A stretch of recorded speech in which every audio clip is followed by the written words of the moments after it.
ప్రేమను కలిగి ఉండుటకు ప్రయాసపడుడి. 1 కొరింథీయులకు రాసిన పత్రిక 14:1. దేవుడి లోకాన్ని ప్రేమించి నశించిన దాన్ని వెతికి రక్షించుటకు, అనగా నీ కొరకు నా కొరకు రక్షణ అనుగ్రహించుటకు ప్రేమతో కలువరి శిలువలో వేలాడి రక్తంను చిందించి చనిపోయి మరలా లేచాడు.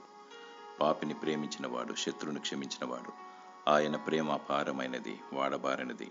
మనుషులలో ప్రేమ చల్లారిపోతుంది. నిన్ను వలె నీ పొరుగువాని ప్రేమించుమను ఆజ్ఞను మర్చిపోయారు.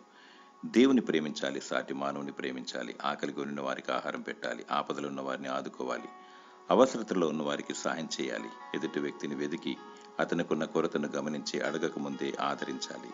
గంటలు గంటలు బోధించి ప్రార్థించి దేవుని స్తుతించి పిసినారుతనం కలిగి ఉంటే ఏమి ప్రయోజనము? క్రియల గ్రంథం ఉన్నది, జాగ్రత్త. ప్రభువైన యేసుక్రీస్తు రానేన్నాడు. నిందరహితముగా జీవించు. క్రీస్తు కలువరి శిలువ ప్రేమను ధరించుకో. దేవుడు తన ప్రేమతో నిన్ను దీవించునుగాక. ఆమేన్.